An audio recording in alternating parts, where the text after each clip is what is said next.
Jason, on today's show, we're interviewing Kathy Caprino, the best-selling author of the book Breakdown Breakthrough. And she's talking about leaving corporate America and why people often self-destruct. My friend, how hard is it for some people to start their own company after leaving corporate America? It's extremely hard. People don't know where they want to start. They also don't know what to do. Well, if you're out there saying, I want to be self-employed, but I don't know the first steps. I don't know where I would start. On today's show, Kathy Caprino shares with us why heightened self-awareness is key to becoming successful and why people often self-destruct. Some shows don't need a celebrity narrator to introduce the show, but this show does. 2 men, 8 kids, co-created by 2 different women, 13 multi-million-dollar businesses. Ladies and gentlemen, welcome to the Thrive Time Show. Now, 3, 2, 1, here we go! Started from the bottom, now we here. Started from the bottom, and we'll show you how to get here. Started from the bottom, now we here. Started from the bottom, now we here.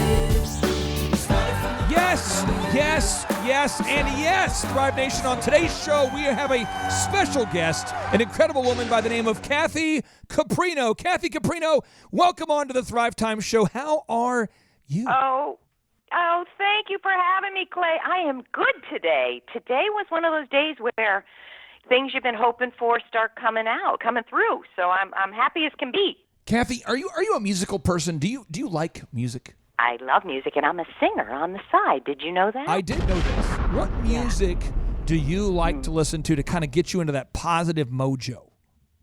Oh, wow. It's going to be crazy, but I grew up kind of singing a little opera, so it's not what everyone's expecting to hear, but it would be Mozart or Vivaldi or, I get jazzed by that, to be honest.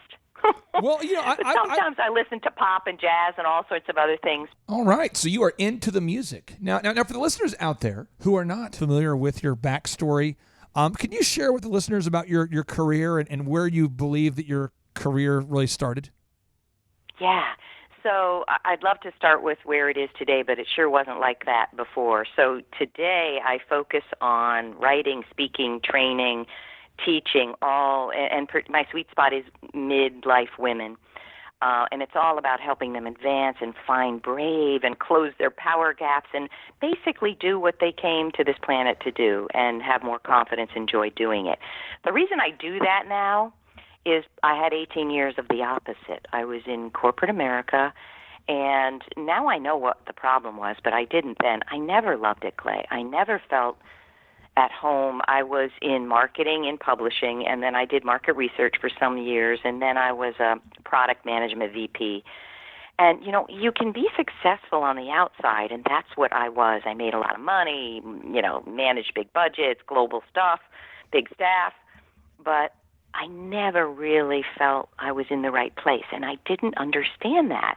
And unfortunately, as time went on, I got very sick. I faced every crisis I talk about, from chronic illness to I had sexual harassment, gender discrimination, everything you hear about, but you couldn't possibly believe one person would experience, and that was me. But I didn't know what to do because I made a lot of money. I had young kids. My husband at the time was a famous jazz percussionist, but traveled a lot, and I thought we needed I considered myself the money bags. So I did nothing to move myself forward. I tried. I went to a therapist and a career counselor, and he said, after $1,000 of testing, well, good for you. It looks like you're in the right field. And I thought, I'm just going to poke my eye out with a stick. What do you mean? How can this be? So I did nothing except move to a bigger house, more affluent area, and 1 month after doing that was 9/11, and 1 month after that, I got laid off in a way that just stripped me of everything. Well, you are a very thoughtful and well-educated person. Could you explain to us how you were able to take your education and your background and then pivot and leave corporate America and then to make your way as an entrepreneur? How did you hit the exit ramp? What did you do? Yeah, so I love this story, to be honest. So I'm weeping after getting laid off, not as a vice president, not understanding how am I ever going to recover from this. And I'm in my therapist's office the next week, and I'm crying. And he says something I've quoted 1,000 times. He said, I know from where you sit this looks like the worst crisis you've ever faced. But from where I sit, it's the first moment you can choose who you want to be in the world. Now, who do you want to be? And the funny thing is, my answer was what I hear from thousands of women a year. I don't know. And I said, I don't know what I want to be, but I want to be you. And that just came flying out of my mouth. And we laughed. And he goes, okay, what do you mean? And I said, I just want to help people, not hurt people and be hurt, which is how I characterize my corporate life. And from that 1 hour conversation, he said, I've known you for a little while. I think you'd make a good therapist. We talked about it. I'd been laid off, and I had decided I'm never going back. I'm never going to go back to corporate life. It's just too painful for me. And I went home, and I researched it. It's marriage and family therapy. And talked to my husband then, and he said, well, yeah, I think it makes sense. And I connected some dots from my past. I'd always been interested in psychology. I was getting a minor in psychology as well as an English lit degree. People always came to me and shared, even when I was 16, boys and girls would say, can I come talk to you? And I'd be like, what are they doing? I know nothing. But there were threads, and I always was so interested in why people do what they do. So I got that degree, became a therapist, and I would say that training has been life-changing for me in every sense of the word, as an entrepreneur, as a career coach, as a writer, as a researcher. But the reality was being a therapist was not what I wanted to be and I learned that after about 2-3 years of doing it. I realized after doing it that it wasn't a fit. That identity wasn't a fit for me, and that was because I had dealt with, in my practice and my internship, rape, incest, pedophilia, suicidality, attempted murder, and I really, there was Wait a minute. moment. You dealt with all of that in your internship? Yes, honestly. How often was, like, every day a new crime against humanity, or every week, or? Well, it was a wonderful social services agency, and these were people that couldn't afford, not that that's a correlation, but many of these people were drug addicted or had terrible things happen to them. And when you have terrible things happen as a child, it most often affects your functioning. So, not every day was like that, but in 1 year of an internship, I had all of that. And then in 2 following years of my own practice, I had a lot of depression. And the crowning moment was a client calling me up, and I was putting my little kids down to dinner, and she said, I'm going to kill myself right now. I'm going to wrap my car around a tree. And in that moment, I said, well, oh my gosh, I'm not equipped. And this is not what I want in my life. I went to the selfish place. Thank goodness that only lasted a quarter of a second. And we helped her with a team of other people. But I had to yet again admit, this is not the career I want. And what do I do? And I found coaching. At first it was life coaching, then it became career coaching, and I adore it. And I don't do therapy in my coaching practice, but I would say that therapeutic training was a life changer. So you earned a master's degree in marriage and family therapy and became a career coach. And you said that as a therapist, you kind of figure out why people do what they do. So Paul Hood, one of our show sponsors, is here with us today. Paul Hood, CPA. Paul, how you doing? I am doing great. Hey, Paul, Kathy. Kathy, Paul. Hi, Paul. How are you? So good. How you doing? I am amazing. Loving sitting here listening to you. So I have 3 rapid-fire questions for you, and I'm sure Paul will one-up me here. But these are 3 questions I have about why people do what they do. I manage hundreds of employees. Why do certain employees hit the self-destruct button? Like, why do they, from your perspective, a man or a woman who's doing very well, starting to make 6 figures or close, and then they show up drunk, or they don't show up, or they just figuratively, literally, they throw it all away every 6 months? Why do some people do that? I actually have an answer for you. Yeah. And there's I don't want to oversimplify. There's a lot of reasons people self-destruct, but one of them comes from Gay Hendricks, who wrote the book The Big Leap. Everybody's got to read this book. It's on my list of books to recommend. And he talks about the upper limit problem we have, which is, and I'm paraphrasing, but we all, through our upbringing and our histories, have an upper limit to how much love, health, success, wealth, all of it, that we can tolerate. And when we hit that barrier, we'll often actually sabotage it. So, I mean, one example is look at lottery winners. An enormous percentage in 3 years after they win the lottery are back down to what they had in the bank before. We, in order to have fantastic success and nurture it and not be afraid of it and be strong enough, I talk about finding brave. You got to be brave. You got to be courageous to have that kind of success. Most people don't have the tools for it, so they do something that implodes their success. On the other hand, there are some people that have had very tough things in their life. If you've been raised by a narcissist, for instance, you don't know how to speak up for yourself often. So, there are many reasons why people are drug addicted or substance abusers. And, a lot of people will turn to substances or alcohol because they can't take the stress of what's going on for them internally. So let's just say that I'm listening today and I'm listening and I say, you know what, gosh, I've hit my limit. Let's just say mentally my limit was, $80,000 a year or 10 customers or whatever that number is. And I know as a listener, I go, gosh, I'm going to hit that self-destruct button. Here we go. I always do this. How can somebody learn to expand their capacity to expand? Yeah, well, first of all, you're not aware of your barrier. That's the problem. You hit it and self-destruct before you're aware of it. So I think one way we get aware of it is watching I think that one key to this whole discussion, Clay, is you got to become so much more aware of yourself than you are today to have a successful career and a happy life. Most of us know our kids, our spouses, the people that work for us more than we know ourselves. So if you are about to implode, there are going to be warning signs. You're not sleeping. Your anxiety's killing you. Your depression's out of hand. You're drinking more at night. You have to see the signs. You've got to look at your life and nurture your life and open your eyes. And if you start to recognize signs of the pressure mounting and you're going to explode, then you got to get help. There's a quote I love. Einstein said, "You cannot solve a problem on the level of consciousness that created it." That's why people don't have the success they think they deserve, because their consciousness can't hold it.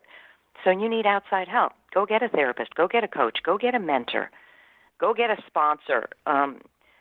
Have someone in your life who can help you see when you're taking a detour.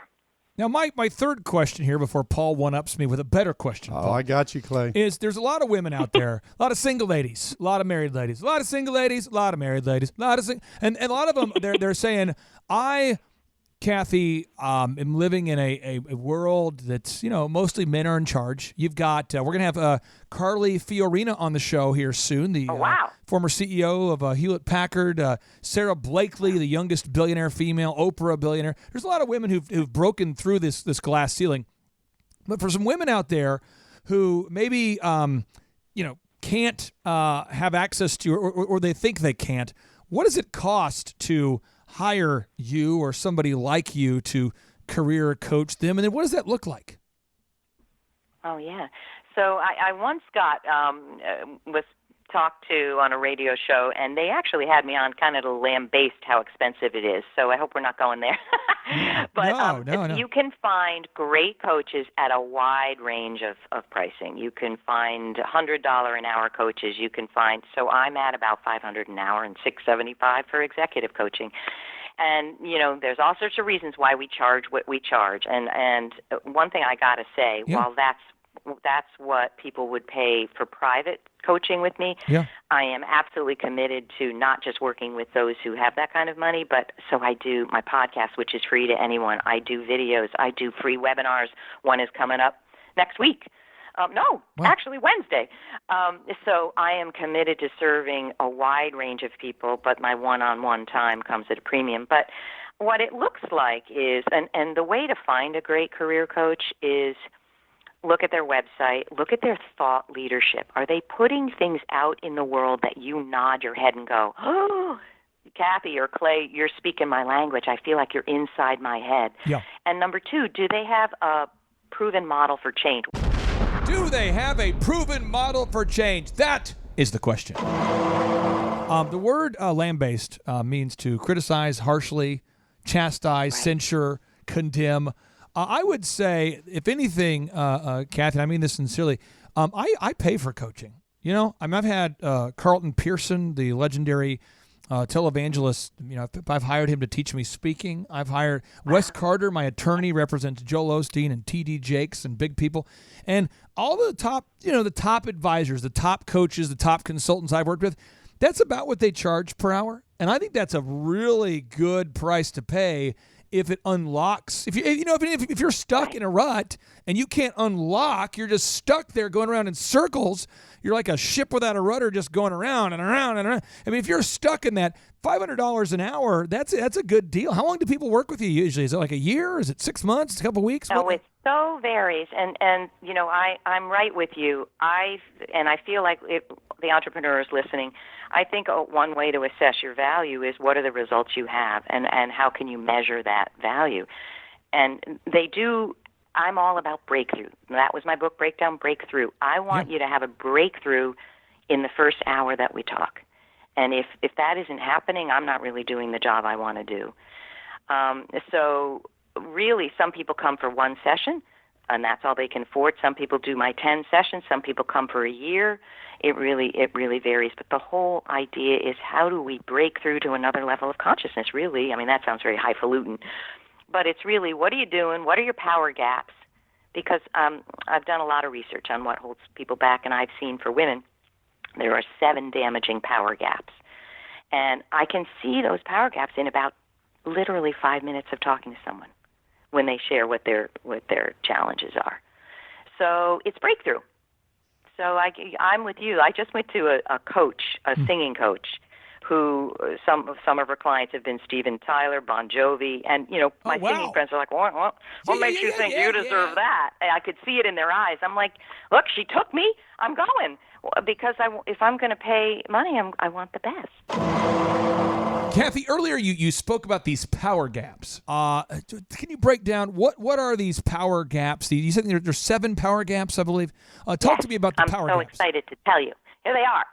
Number 1, gap 1, not recognizing your special talents, abilities, accomplishments. Number 2, communicating from fear, not strength. Number 3, reluctance to ask for what you deserve. Reluctance to Number ask. 4. Okay, got it. Okay, 4. 4, isolating from influential support. Isolating. Number 5, acquiescing instead of saying stop. Got it. Number 6, losing sight of your thrilling dream. And number 7, allowing the past to define you. Kathy, we appreciate you for being on the show so much, for taking time out of your busy schedule. And we like to end each and every show with a boom, which around here, boom stands for big, overwhelming, optimistic momentum. So are you prepared to bring a boom from Connecticut? I can bring a boom, and thank you so much for having me. It was so fun. Here's the boom. You are special. You are valuable.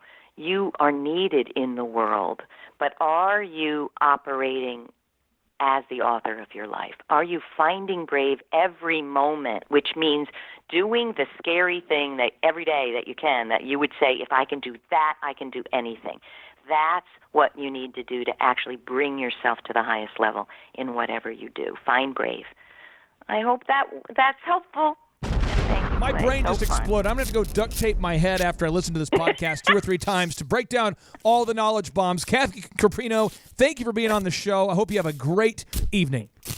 Thank you so much. If you are out there thinking about leaving corporate America to become self-employed, Jason, you coach with clients. What do you think the toughest aspect of being self-employed is for your clients? Great clients who you've helped to grow quite a bit and to gain financial success. But what is the most difficult aspect of being self-employed for most people, from your perspective?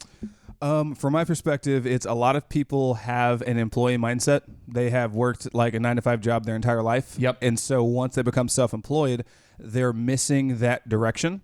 So they have to make themselves the leader and hold themselves accountable for the first time. And that's where some people fall short. Not that it can't be fixed, but that's typically what I find is like the main driving issue.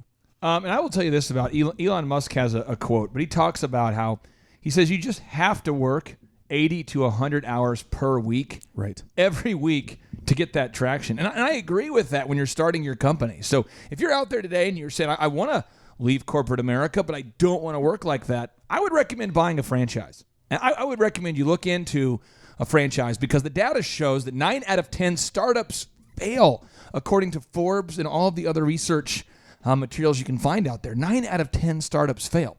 But the research also shows that 9 out of 10 franchises don't fail. And you might say, why? Well, it's because they have a proven system, and that's why it's a franchise. A franchise is just a proven system that somebody's doing over and over again. And essentially, you're getting permission to use the business model, the logos, the branding, the marketing, the accounting, all the systems they have, the processes, the workflows, so you don't have to reinvent the wheel. So again, if you're out there today and you say, I want to become self-employed, but I don't want to work 80 hours a week and I don't want to reinvent the wheel, look into franchising. Now, if you are out there and you say, I want to leave corporate America and I do want to reinvent the wheel and I do want to have my own brand and my own thing, then get ready to work 80 hours a week. But that is the reality of the situation. Ladies and gentlemen, we like to end each and every show with a boom. And so now, without any further ado, Jason, are you prepared to bring the boom? I'm so ready. Here we go. 3, 2, 1, boom. Oh, we can't end by paraphrasing a quote. Let me read this notable quotable to you again from Elon Musk. Elon Musk writes, work like hell. I mean, you just have to put in 80 to 100 hour weeks every week.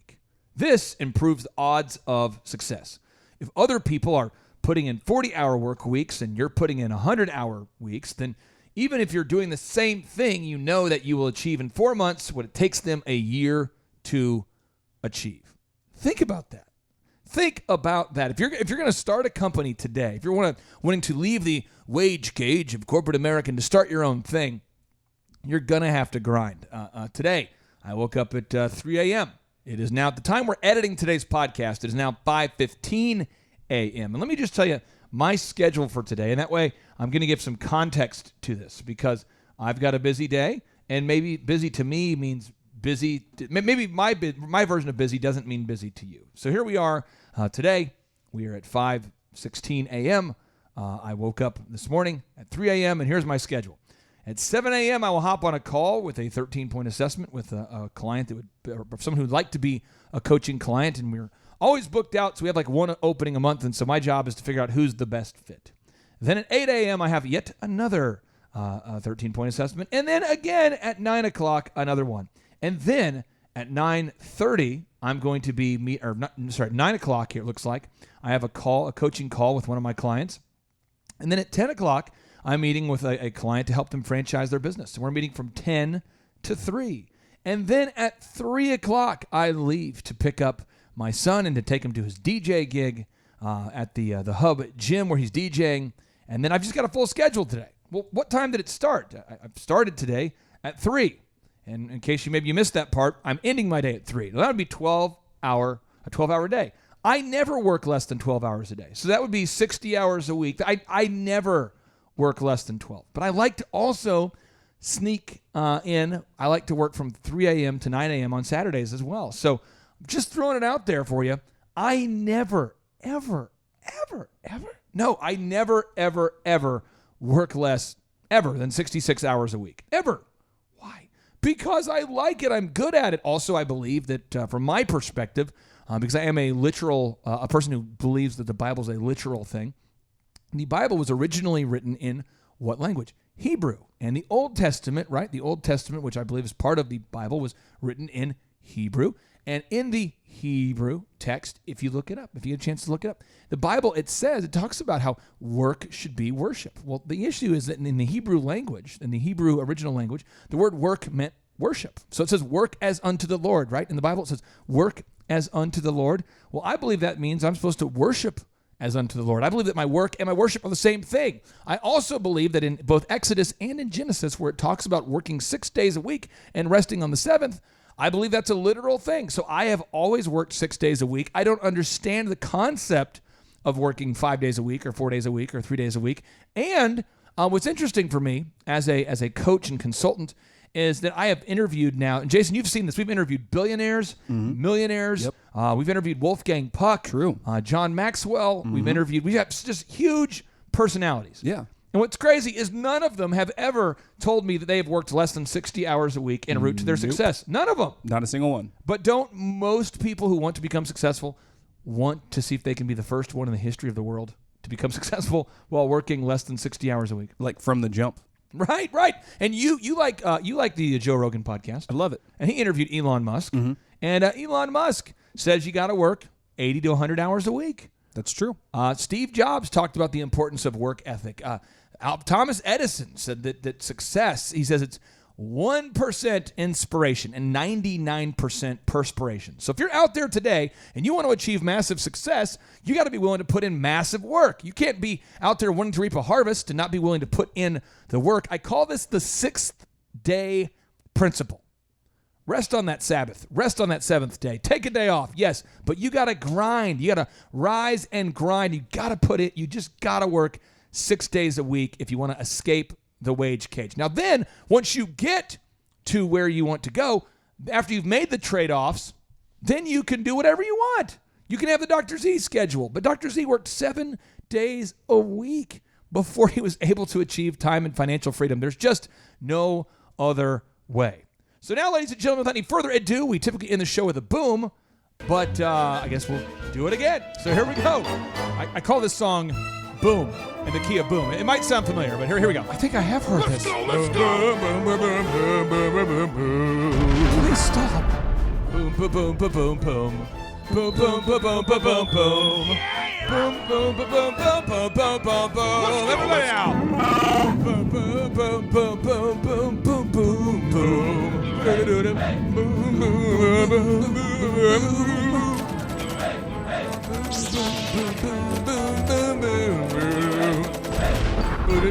Boom, boom, boom, boom. Everybody now. Boom, boom, boom, boom, boom, boom. Boom, boom, boom, boom, boom, boom, boom. Boom, boom, boom, boom, boom, boom. Boom, boom, boom, boom, boom, boom, boom.